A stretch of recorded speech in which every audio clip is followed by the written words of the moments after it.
מגילת היסוד של מדינת ישראל, אשר אושרה בקריאה ראשונה על ידי מועצת העם.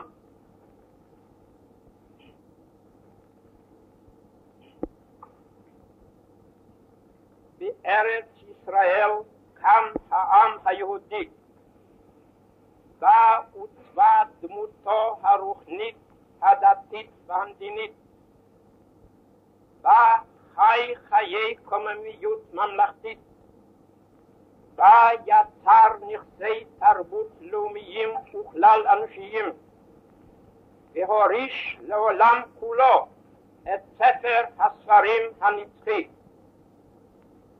לאחר שהוגלה העם מארצו בכוח הזרוע, שמר לה אמונים בכל ארצות פזוריו, ולא חדל מתפילה ומתקווה לשוב לארצו ולחדש בתוכה את חירותו המדינית. מתוך קשר היסטורי ומסורתי זה חתרו היהודים בכל דור לשוב ולהיאחז במולדתם העתיקה, ובדורות האחרונים שבו לארצם בהמונים, וחלוצים, מעפילים ומגינים הפריחו נשמות, החיו שפתם העברית, בנו כפרים וערים, והקימו יישוב גדל והולך, השליט על משקו ותרבותו, שוחר שלום ומגן על עצמו, מביא ברכת הקדמה לכל תושבי הארץ, ונושא נפשו לעצמאות ממלכתית. בשנת תרנ"ז 1897 נתכנס הקונגרס הציוני לכל קריאתו של הוגה חזון המדינה היהודית תיאודור הרצל, והכריז על זכות העם היהודי לתקומה לאומית בארצו. זכות זו הוכרה בהצהרת בלפור מיום ב' בנובמבר 1917, ויושרה במנדט מטעם חבר הלאומים, אשר נתן במיוחד תוקף בינלאומי לקשר ההיסטורי שבין העם היהודי לבין ארץ ישראל, ולזכות העם היהודי להקים מחדש את ביתו הלאומי. השואה שנתחוללה על עם ישראל בזמן האחרון, בה הוכרעו לטבח מיליונים יהודים באירופה, הוכיחה מחדש בעליל את ההכרח בפתרון בעיית העם היהודי מחוסר המולדת ועצמאות על ידי חידוש המדינה היהודית בארץ ישראל, אשר תפתח לרווחה את שערי המולדת לכל יהודי, ותעניק לעם היהודי מעמד של אומה שוות זכויות בתוך משפחת העמים. שארית הפליטה שניצלה מהטבח הנאצי היום באירופה ויהודי ארצות אחרות לא חדלו להפיל לארץ ישראל עליו כל קושי ומניעה וסכנה, ולא פסקו לתבוע את זכותם לחיי כבוד, חירות ועמל ישרים במולדת עמם. במלחמת העולם השנייה תרם היישוב העברי בארץ את מלוא חלקו למאבק האומות השוחרות חירות ושלום נגד כוחות הרשע הנאצי, ובדם חייליו ובמאמצו המלחמתי קנה לו את הזכות להימנות עם העמים מייסדי ברית האומות המאוחדות.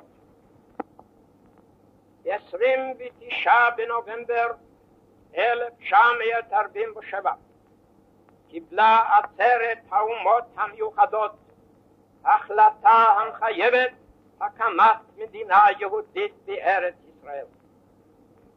העצרת תובעה מאת תושבי ארץ ישראל לחוז בעצמם בכל הצעדים הנדרשים מצדם הם לביצוע ההחלטה.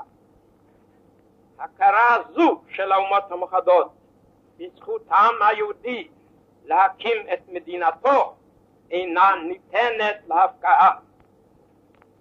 זוהי זכותו הטבעית של העם היהודי להיות ככל עם ועם עומד ברשות עצמו במדינתו הריבונית. לפיכך נתכנסנו אנו חברי מועצת העם, נציגי היישוב העברי והתנועה הציונית, ביום קיום המנדט הבריטי על ארץ ישראל. ובתוקף זכותנו הטבעית וההיסטורית, ועל יסוד החלטת עצרת האומות המאוחדות, אנו מכריזים בזאת על הקמת מדינה יהודית בארץ ישראל, היא מדינת ישראל.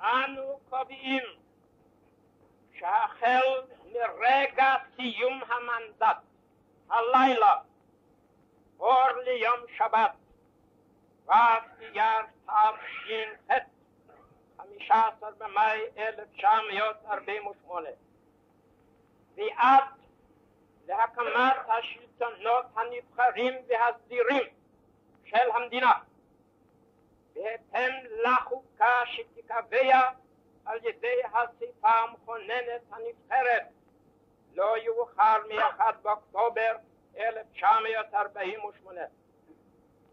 תפעל מועצת העם כמועצת מדינה זמנית, ומוסד הביצוע שלה, מנהלת העם, יהווה את הממשלה הזמנית של המדינה היהודית, אשר תיקרא בשם ישראל. מדינת ישראל תהא פתוחה לעלייה יהודית ולקיבוץ גלויות. תשקוד על פיתוח הארץ לטובת כל תושביה. תהא מושתתת על יסודות החירות, הצדק והשלום לאור חזונם של נביאי ישראל. תקיים שוויון זכויות חברתי ומדיני גמור לכל אזרחיה בלי הבדל דת וגזע ומין. תבטיח חופש דת, מצפון, חינוך, תרבות ולשון. תשמור על המקומות הקדושים של כל הדתות ותהיה נאמנה לעקרונותיה של מגילת האומות המאוחדות. מדינת ישראל תהא מוכנה לשתף פעולה עם המוסדות והנציגים של האומות המאוחדות בהגשמת החלטת העצרת מיום 29 בנובמבר 1927, ותפעל להקמת האחדות הכלכלית של ארץ ישראל בשלמותה.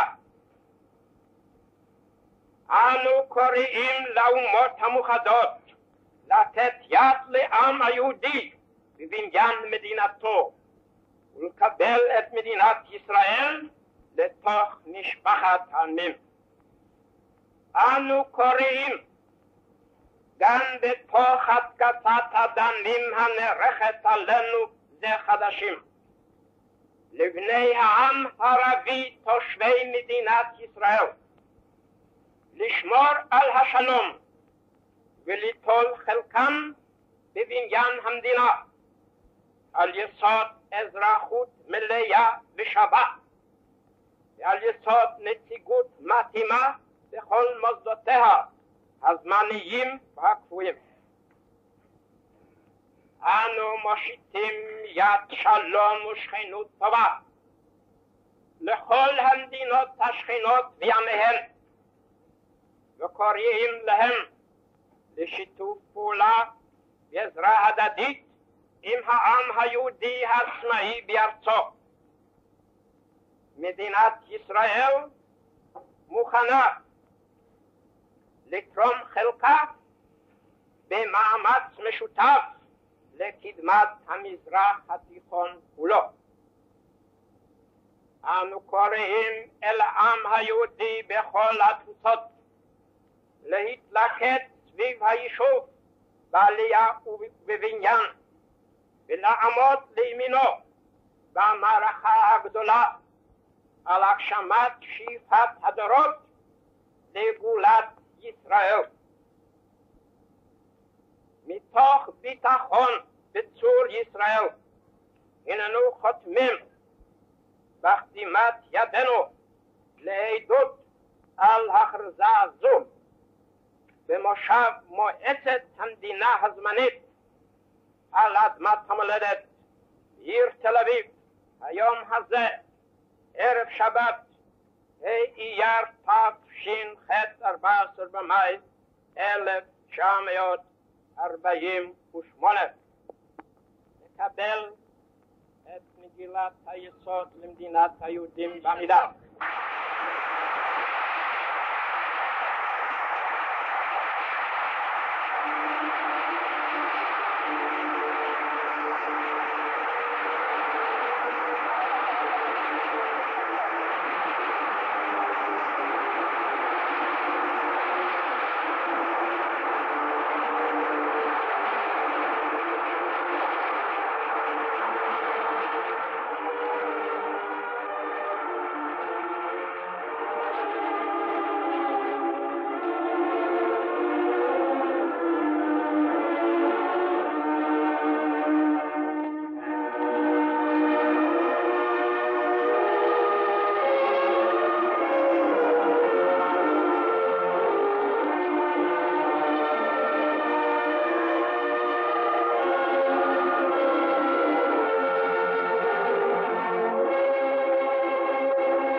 קמה מדינת ישראל, קמה הישיבה הזאת.